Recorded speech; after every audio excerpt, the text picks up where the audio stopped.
Aman, if you can introduce yourself in your own words, who you are, what you do, and what you're all about. That sounds great. Thanks so much for having me again to the MediaPost team. So grateful to be here and get to have cocktails with all of you tonight, which is the fun part. But quick background, my name is Aman Advani, co-founder and CEO of a Boston-based clothing brand called Ministry of Supply. If you want to know how great our clothes look, don't look at me, look at Rob. There we go. Yeah. In future panels, we're going to get a third chair just for Rob to sit here and look good. But we make men's and women's clothing based upon all the principles of your favorite gym clothes. So think Nike, Under Armour, Lululemon. Take all the technology that powers that, but make it into wear to work or wear to conference, travel, rainy day, everything else close, soft, stretchy, machine washable. That's my whole pitch. I won't do it again. Ever again? Ever again. Ever again. All right, we'll capture this content. Maybe the round table. Yeah. There we go. Yeah, Aman will be with us for a round table here in a little bit, so you'll have a chance to meet him in person and ask all the burning questions that you have about his fabrics. So this is a story about an overhaul. I'd love to know what led you down this path. What was the impetus for this change? And kind of start at where you were and where your capabilities kind of were originally, and then where we moved to. Yeah. So, I mean, for us, this journey of kind of like, what does it look like when a customer comes to our website? So we're kind of starting this conversation there, right? They're with us all the way through transaction, right? So that's really where the focus of this tech stack, obviously there's a lot before and after all that, but when we're talking about the dismantling we've done, it's there. We've been with the same wonderful partner for about 7 years, and over those 7 years, kind of lost track of what all the parts of the stack actually were. It became much more of a pile than a stack. And because of that, we kind of got so trained and ingrained on you can't possibly leave. So that contract ended fortuitously. We ran into somebody who said, there are alternatives. You can do it different ways. And so that was really a prompt that said, wait, do we have to just kind of keep going? It was a sacred cow in our organization. But it allowed us to start thinking more broadly on, wait, are we allowed to leave, and are we allowed to kind of go out and branch out and dismantle? So tell me a little bit more, though, about the impetus for the change. Was it something you saw in campaign performance? Was it driven by your internal team saying, we want to be able to do this, but we can't? Yeah. Or was it actually in response to maybe something from your customers saying, like, why aren't you doing X, Y, Z? Yeah. It was actually this wonderful consultant, and if anyone wants to know afterwards, I'll share her name in case you want to meet her as well. But I sent a couple metrics to her and said, here's a couple things that are going on. And via email, I could hear her laughter at we had I call it 1.7% email submit rate on our pop-up. And her kind response was basically like, that needs to be 5 to 8% for a business like yours. And wait a second, I didn't even realize we were off, let alone by an order of magnitude maybe, to some degree. So that moment of saying, wait a second, we've kind of accepted, 1.9 is a good week, but maybe we're completely off base in how we're thinking about the stack here. Gotcha. Now, as I kind of teed up in the beginning, there's been this broad trend towards consolidation. I think there's this general hypothesis ethos that fewer equals more efficient. Now, with the change that you underwent in your tech stack and your organization, you actually expanded from 1 to how many new providers? New 6, total 7, yeah. 6, total 7. Yeah. What prompted that decision? Talk me through how you made those elections and went towards a much broader net. Yeah, I think it starts with the question you're bringing up here, which is kind of where do we focus versus where do we diversify? And actually, we were wrong here. We thought the answer was focus, right? One single partner who could do everything. And as we started to dismantle that and thinking we're going to move from one partner and explore, kind of put out an RFP, see what happens, we'll replace it 1-to-1. 1-to-1 became 1-to-2, 1-to-2 became 1-to-3, and so on until we realized that we were protecting this 1-to-1 swap for no real reason other than just that's how we were supposed to act. And so slowly as that bubble grew and we kind of embraced the tech pile, which maybe I'll start to use that more often and say it is a pile, it's not so linear, it's not such sequential handoffs. Maybe we do need more experts in the room to take care of individual pieces instead of the whole pie. And that's really, I'd say it was more of a slippery slope than an intentional dismantling. Gotcha, so a move towards effectively like a hyper-specialization. That's right, every partner owns exactly and only one thing, and they need to play really well with everybody else. So can you talk a little bit about what that holistic stack now looks like, or the holistic pile, I'm sorry to use the technical term. Yeah. What is your pile? Yeah. So actually, a lot of the folks are here in the room, and I'll share who we use. I'm never shy about that, but I'll also share that a lot of the people in the room are better than who we use, and we just didn't know about them at the time, so I want to be respectful of who's here. But obviously there's Text. I think Attentive's in the room. They're incredible. We have known and loved them for a long time. We use a partner there called OneText right now. For identification purposes, we use a mix of Klaviyo in their own identification tools. We use Elevar, founded by Brad, who I'm sure has been to some of these conferences before. And then we use a combination of retention.com and Revenue Roll for kind of advanced identity resolution. I think retention might be here too. Is Sadie here? Sadie's great. If anyone wants someone at retention.com. But that whole pile of our let's figure out who's coming. On site, we use MailChimp's Amped product for our pop-ups, and we're proudly at like a 7% capture rate right now on our pop-ups. So we did get to that threshold. And then obviously we use Klaviyo for all the flows. We use MailChimp for total, all the dump lists that we put in there come to Klaviyo. I'm trying to think of who I might have missed there. In doing all this, we now own all the data as well. So we're able to put everybody into Klaviyo's, we can see every move you make within Klaviyo now versus a third party. So I was going to ask you if you had a blueprint for this, but I think you already answered it in saying it was just a slippery slide that you fell down and along the way picked these all up. I'm curious though, were there specific capabilities though that you were chasing after that at least guided that decision making, or how did you think through these selections? Yeah, so at the beginning of the year we kind of set out our marketing goals, and one of them was make email a powerhouse, right? And it still very much is this idea that as the top of the funnel becomes so much more unpredictable, what we can really spend time on is that nurture cycle, right? It takes something like 14 and a half days for the average person to see our company and then make a purchase. So, gone are the direct response days of the past. And in those 14 and a half days, our primary tool to communicate with them is email and SMS. And so why are we using a stack that we built or a pile that we built 7 years ago that really hadn't changed much in that period? We'd A/B tested subject lines, pop-up styles, but fundamentally had not really rethought it. And so we said, we have these 14 days and we've got to really make magic happen in there. How do we kind of farm it out? So it was a single moment. It was February 11th of this year that we cut over from using one partner and turned on 6. The 7th just kind of became part of the stack. That's Elevar, who we've been using throughout. We moved Elevar into identifying where your behaviors were and the triggers that follow. But it was a one-day kind of big switchover.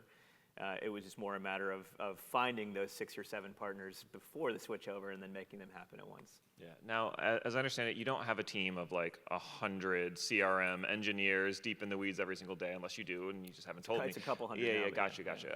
But I'm curious, from like a workflow efficiency standpoint, how is your team managing that? Like you've gone from 1 to 6 or 7.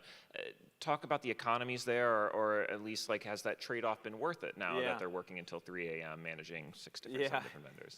Interestingly, it's actually been far simpler. It's so much easier for a specialty partner to manage one thing. So today, somebody pointed out on Slack this morning, our text to buy wasn't working for a certain, we call it a mystery box. It's a weird product. In 10 seconds, the person who primarily owns email on our team forwarded it to OneText in the Slack channel. And maybe 15 minutes later, they said, we've troubleshot it. It was not in our flow. Good catch. It's been fixed. And so this kind of idea that the specialty partners are much quicker and much more adept at fixing the one thing they're focused on and much more concerned when it breaks than one of a bigger part. It's actually been significantly easier. I do relate with the logins story from this morning. That was wonderful. I love the idea of removing two-factor authentication.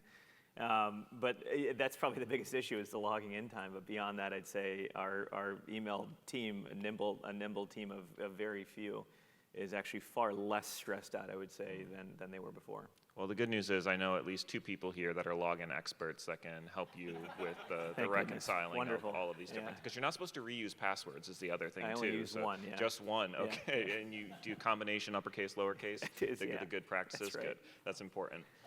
I am curious though, so talk a little bit about how your strategy is now evolving. So you've done a from to. Yeah. What is the next evolution or the current evolution of your approach with your customers? Yeah, so I mentioned that this happened February 11th, it's less than 90 days ago. Mm-hmm. And so we're just barely catching our breath from all this. And one of the things we've done here, and again in this kind of farming out of agencies is we got a really small but wonderful group. It's called Logic Agency. I think they might actually be based in Florida, but they've been great at saying, all right, let's just get the system stabilized, right? So much of marketing efficiency comes from repetition and learning, right? And so it was kind of, let's give this 90 days to really iron out the kinks, understand what's not working, what do we need to turn on, turn off. And now we're rolling out a series of 6-week tests, so 2 cycles per quarter, and those can range across that entire stack. But we have one group, one agency whose only goal is to be the glue between all these partners. And so when they run a test, they can make sure that the email, that the pop-up you saw that carried a promotion code does carry properly into the email that you saw, does carry properly into the text that you saw. And so I do think that glue function has been important, and that's not a piece of software in this case, that's them, a small agency that we've known and loved. So we are rolling out a testing roadmap to see what is next, but I think for a little bit at least, this is the stack. Let's go forward and see what happens. Any bumps in the road, painful learnings, lessons learned that you would share with the crowd? Yeah, the one that comes to mind is a partner who I didn't mention. They may even be here too, Arida. And one of the things that Arita, oh good, thanks. All right. I'll tell Aaron you corrected me. He'll love that. Yeah. They're great. I think one of the things that I was wrong about with email and that I had to really correct in all this, and I loved the conversation on deliverability this morning. I thought that was wonderful. I can't imagine how hard that is for a bank. Is that email's goal shouldn't be just maximizing open rate and revenue, right? I think it's a fairly kind of early way of looking at email, but rather saying it's the quality of email. So looking at our Google Postmaster scores more often, looking at our Klaviyo has its own scoring tool that they use. And saying I'd rather not email somebody that is not going to, that has if you have a 1% chance of buying, or 0.1% chance of buying, I'd rather not email you. And so Arita's actually been good at helping us reconsider long-term health over immediate revenue. And I think getting really comfortable making that trade-off and saying get a healthier email list, not just a bigger and more fruitful one, long-term will actually benefit a lot. So we're starting to train ourselves on that thinking. Quality over quantity. I think that's right. Yeah, long-term particularly. Totally. I am curious. So you mentioned you've seen great improvement to like your email opt-in on your pop-up on your website and all. Are there other improvements that you're seeing to the holistic health of your CRM program as you've gone through this transformation? Yeah. The big one that comes to mind is I think, something like tripled our identity. So between retention.com and Revenue Roll, went from like a 20% identification rate to like last week it peaked at like 74%. I think now it's down in the low 60s. But the upside there is not that we have to email every single person who comes to our website and didn't opt in and we still jam an email at them, but is actually the ability for us to remarket to those folks on Meta and Google with much higher predictability. So we are constantly worried about leaky buckets, right? Wonderful leads who we just never followed up on. And I think that nailing kind of the identity resolution piece has been the last kind of big shift for us in making sure that if you came to us and express interest, we reciprocate with the right amount of intensity. Mm-hmm. Now, where I think I want to close on this is I think it's an incredible insight to have like an owner's perspective on tech stack evolution and navigating those sorts of changes. So for folks in the room that are thinking about reevaluating their own technologies, their own tech pile, I'm so sorry, what is the guidance you would give around how you approach, navigate that change, get buy-in from leadership layer? Like what sort of advice would you have? Yeah, I sit up here and spout all this out as if I came up with any of it. I actually should give a lot of credit to Logic, who I mentioned earlier, who kind of came to us with a variety of blueprints and had a really wonderful discussion on, here, push and pull, where should we go? So I would say Logic is wonderful. I'm happy to introduce you to them, but find your trusted mentor and advisor who knows the space intimately well across platforms, right? Who is platform when they presented blueprint options, it was, hey, you can use OpenSend, you can use retention, you can use RevRoll. We talked to all of them. We loved retention and RevRoll, so we went with those. So I think finding an agnostic but really smart advisor to kind of sit down with you and work it out together is probably step one, and it's why I get to be up here sounding smart when really they did an excellent job of making sure that we were armed with all of the potential options and what the potential ramifications were. Amazing. Thank you, Aman. I appreciate you sharing the bumps and the bruises, but also the great upside of this journey that you've been on. I would love to turn it over to the crowd now for the questions that you have for Aman about his fabric, his fit, his style, but then also the cool technology that he's doing. Give us some tough ones. Ryan. Hi. Gee, many Christmas is loud. One of the arguments that is consistent with choosing stacks or piles is you have the spoken wheel, you have the all-in-one, and each presents a different challenge. In picking all the partners that you had, how much was it about their capabilities, and what percentage of it was it'll integrate with the rest of the partner team? And did you put too much emphasis, you think, on the integrations and not on the functionality? Or talk about that a little bit. God, that's such a good question. Wow, that's a really good question. I think how it ended up working out, I won't say it's right or wrong, but how it ended up working out was the first couple were really the anchors, and everybody else had to follow suit. So once we decided that we were going with Klaviyo and Elevar as kind of our central base for all of this, everyone else had to play nicely with them. So I think that was probably, I'm giving you both answers, which is it had to play nicely first with each other at the core, and then once we built around the core, everyone else had to play, within that. So movable ink is here somewhere. Yeah, there we go. We have to chat later. I'm desperate to put weather into our emails and our pop-up experience, but this would be a perfect example of saying, if it doesn't work with Klaviyo, we're not going to move ESPs just to get weather in there. I suspect you work with Klaviyo, so I'm not too worried. Actually, I know I know for sure you do. So that was a little plug. I think after that core is built, then it's play nice, right? So maybe that was a bit of an in-between answer. So there's All one right. back. Thank you. Yeah. Back here? Hi, I'm Lori from Data Axle. Just a question about your data overall, because that's what I think about, is pushing your data to all these different partners. Did you find that you had trouble normalizing it and being able to access it across all of the different channels, being able to get reporting back and easily understanding everything working together? Yeah, I thought you were going to ask about security concerns. So I just took away two-factor authentication. Oh, I'll never ask about security. Clearly, we're not. That's not. Yeah. Yeah. So absolutely, it becomes tougher. I do think that this is where triple whale has been pretty important for us, or frankly, whatever attribution software you think works well for you. What's actually happened is that now all the event data is being passed into Klaviyo. So interestingly, despite having more partners, we now have better access. So we can see exactly what you did through Klaviyo, whereas before that was housed elsewhere. So I think between Klaviyo having that event access triple whale, and then our team does pull together a manual dashboard of a lot of the leading metrics, so things like weekly email signups, revenue from text that don't automatically pull into triple whale. We're still watching that every week, and we do our biweekly vital signs meeting. So it does cause some manual issues, but I think once we got over that hump, it's just an extra hour, right? So versus it being kind of an insurmountable challenge of merging data, it's just bringing it all into one place. We really should have done a bingo card for all the vendor shout-outs. We could have done a whole bingo card I here. feel bad now if I didn't call out somebody. Yeah, today. just look back here and just call Yeah. it every single logo you see. No, I'm just Yeah. kidding. We probably have to wrap unless we have one more quick one. One more quick one. Good. Oh, we got one back there. Okay, hang on. Final question. Yeah, final question.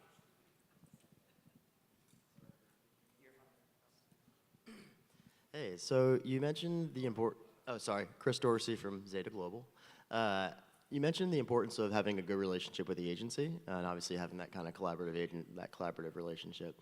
The nature of agencies is evolving, right? They're starting to compete with some of the vendors that maybe they used to work with. They're buying, data assets and things like that. So the nature of what an agency is changing.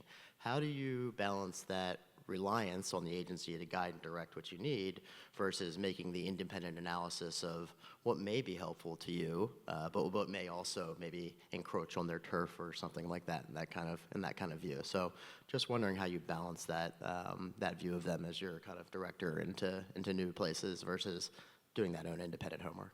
Yeah.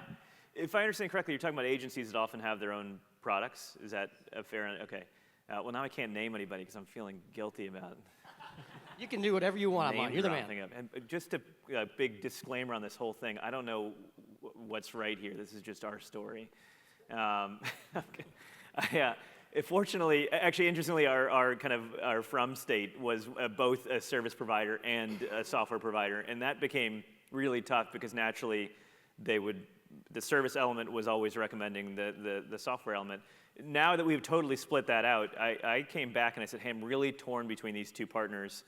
what do you think? And they said, they're both wonderful. And I was like, no, and they said, the reason we put these 2 in front of you is because we think they're both wonderful. There's 10 more we didn't put in front of you.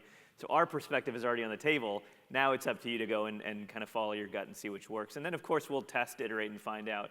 But because there's such independence between service and software, which was not the case before, we're getting, I think, a much more unbiased perspective. I don't think they're getting kickbacks or anything like that. No, I know I know you're not suggesting that, but it's a valid question to say, do they have preferred agency partnerships where they're saying, no, you know what, you should really go with these folks. I think that we've hopefully created a system that has true independence between the two, so we're getting deeply unbiased recommendations. Actually, Aaron from Arita is the one who introduced us to Phil and from Logic. So in that way, it came that direction in the first place. So it's a good question, but I actually hadn't thought of it, but maybe that's why it's worked so well, but maybe more to come. Cool. Thank you, Aman. Really appreciate Thanks, the Doug. time. Appreciate it.